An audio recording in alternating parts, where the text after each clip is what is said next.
L'MCU sta per finire e Iron Man in realtà è sempre stato Dottor Doom. No, non sono pazzo, mi spiego meglio. Se avete visto la post-credit di Fantastici 4, e se non l'avete vista, allerta spoiler, saprete che viene introdotto Dottor Doom, che come sapevamo già sarà interpretato da Robert Downey Jr., attore di Iron Man. Ma come possono giustificare ciò? Beh, ho scoperto una serie di teorie che spiegano come l'Iron Man dei film del Marvel Cinematic Universe sia sempre stato Doom e come la presenza di quest'ultimo nella post-credit di Fantastici 4 porterà alla fine dell'universo dei film Marvel per come lo conosciamo. Partiamo dall'inizio. Come mai hanno scelto l'attore di Iron Man per interpretare Dottor Doom? Beh, ovviamente c'è un motivo economico dietro. Avere Robert Downey Jr. nei prossimi film degli Avengers attirerà un sacco di fan che l'avevano già visto negli altri film della saga. Ma se vi dicessi che i fratelli Russo hanno detto che solo Robert Downey Jr. può interpretare Doom, dovete sapere che in alcuni fumetti si scopre che Tony Stark è stato adottato e ho motivo di credere che lo sia anche nell'MCU. E lo penso per via di questa scena in Avengers Endgame, dove Tony incontra suo padre nel passato e sembra essere sorpreso quando suo padre gli dice che sua madre è incinta.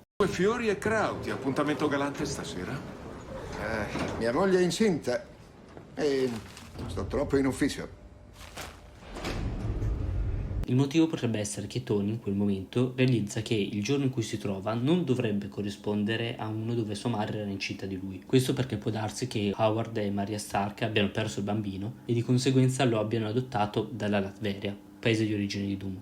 Forse ciò accade perché, come scopriamo in Loki, colui che rimane, o Kang, ha creato l'universo 616, una linea temporale sacra, e forse l'ha creato in modo che Dottor Doom diventi Tony Stark, un eroe. Questo perché temeva Doom. Una teoria collegata, confermata in parte dai fratelli Russo, dopo spiego perché, vuole che Tony Stark diventi Doom non quando viene adottato, ma molto dopo. Andiamo alla fine di Avengers Endgame. E se Doctor Strange, guardando in 14 milioni di universi alternativi, avesse lasciato morire Stark non solo per salvare l'universo, ma anche per non farlo diventare Dottor Doom? Non so se Strange lo sapeva o no, ma i fratelli Russo hanno infatti detto che il fatto che Tony schiocca l'Elite in Endgame è direttamente collegato al suo diventare Doom. Forse è per questo che il piccolo Franklin tocca la faccia Doom nella post-credit. Magari è sfigurato perché in un altro universo ha schioccato le dita ma è sopravvissuto. Anche nei fumetti Doom ha una faccia sfigurata. Può anche darsi che Franklin curi con i suoi poteri la faccia di Doom ed è per questo motivo che Doom potrebbe non vergognarsi più tanto della sua faccia e verrà mostrata di più nei prossimi film. Sai, così non dovranno tenere nascosta la star del film dietro la maschera.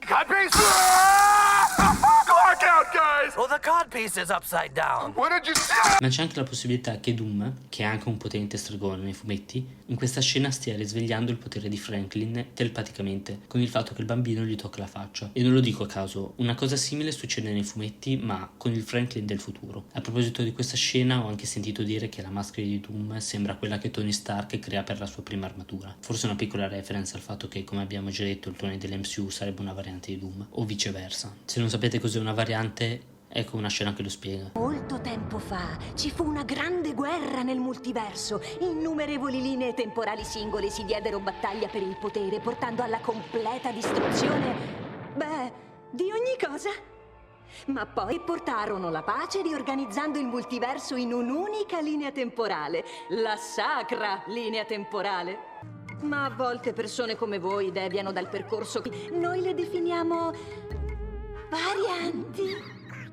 Magari avete dato inizio a una rivolta o avete fatto tardi al lavoro. In ogni caso, la deviazione dal vostro percorso ha creato un evento Nexus che, se non controllato, potrebbe ramificarsi nel caos e portare a un'altra guerra nel multiverso. Ma c'è anche da considerare la possibilità che il Doom che vediamo venga dalla Terra 828, quella di Fantastici 4 all'inizio. Infatti durante il film vediamo in un incontro con i delegati di tutte le nazioni che la sedia della Latveria, sempre il paese nel quale Doom regna nei fumetti, è vuota. Forse per indicare che Doom è occupato a viaggiare nel multiverso in qualche modo. Dopotutto non è un concetto estraneo a questo mondo, visto che ne parla anche Reed Richard nel film, e di conseguenza Doom ha solo per caso la stessa faccia di Tony Stark. In ogni caso, in Multiverse of Madness viene detto a Doctor Strange che è in corso un'incursione. Ecco una clip per capire che cosa sono, se non lo sapete. Incursione. Un'incursione avviene quando il confine tra due universi si erode e loro si scontrano, distruggendone uno o entrambi, totalmente. Quindi Dottor Doom, per fermare questa incursione, potrebbe voler usare Franklin, il figlio di Richard e Sue dei Fantastici 4, che anche nei fumetti ha il potere di creare nuovi universi o modificare quelli esistenti. e da questo punto avrebbe inizio la parte dei film che corrisponde alla saga Secret Wars dei fumetti. Ce ne sono state due, una nel 1984 e una nel 2015. In teoria i film dovrebbero basarsi su entrambe, ma secondo me più su quella del 2015. Infatti in questa il multiverso sta morendo per via delle incursioni. Quindi Dottor Doom usa il potere dei Beyonders, delle divinità cosmiche, e fonde ciò che è rimasto del multiverso sotto il suo dominio, creando Battleworld. Ciò potrebbe essere benissimo quello che vediamo nei film, con un'incursione tra la Terra 616 e quella degli X-Men, e al posto del potere dei Beyonders Doom userà quelli di Franklin. Questa scena probabilmente la rivedremo all'inizio di Avengers Doomsday, visto che è stata registrata dai fratelli Russo. Inoltre ha anche senso nel caso Doom sia una variante di Tony Stark, per quanto riguarda il fatto che in tutti i film degli Avengers Tony vuole sempre difendere la Terra, vede sempre un problema da risolvere e lui come l'unica persona che può risolverlo. Non sai di cosa parli, Stark non è pazzo. Ultron non conosce la differenza tra salvare il mondo e distruggerlo. Secondo te da chi l'ha imparato? Cioè ciò che vorrebbe voler fare Doom con le incursioni. E alcuni sostengono anche che fosse proprio ciò che aveva visto Ultron. Non proprio Tony Stark che diventa Doom, ma in generale che il suo voler proteggere il mondo, insieme al suo egoismo, lo porteranno a diventare un tiranno che porta alla distruzione del mondo. Sono spacciati. Sì. Ok, bisogna anche parlare, e spoiler per Thunderbolts, della nave dei Fantastici 4 che vediamo nella post-credit del film. In base a quello che abbiamo detto, in quella nave ci sarebbero i Fantastici 4 che appunto stanno inseguendo Dottor Doom nel multiverso, in seguito al rapimento di Franklin, e arrivando appunto nell'universo 616, dove, come riportato da Variety, che è una fonte abbastanza affidabile in effetti, il regista di Fantastici 4 ha detto che Reed Richards diventerà il capo degli Avengers, anche se ciò potrebbe essere inteso in qualche altro modo che non sappiamo. C'è anche la possibilità di un plot twist assurdo come Doom che non vuole rapire Franklin ma semplicemente reclutare i Fantastici 4 per aiutarlo a salvare il multiverso e sono nella nave per un motivo diverso. Ma quindi, in tutto ciò, in che senso arriverà la fine dell'MCU? Beh, probabilmente alla fine di Avengers Secret Wars Doom verrà battuto e di conseguenza, in seguito a tutto ciò che è successo con le incursioni e Battleworld, verrà creato un nuovo universo. Infatti Kevin Feige ha detto che ha intenzione di fare un recast dei personaggi più importanti, e in particolare che verrà creato un nuovo universo, con anche tutti i personaggi degli X-Men interpretati da nuovi attori. Probabilmente quindi troveremo degli Avengers interpretati da altri attori che vivono nello stesso universo con gli X-Men e i Fantastici 4, e forse nei prossimi film di Spider-Man vedremo un Peter Parker non più dimenticato. È anche confermato che questi film di Spider-Man saranno più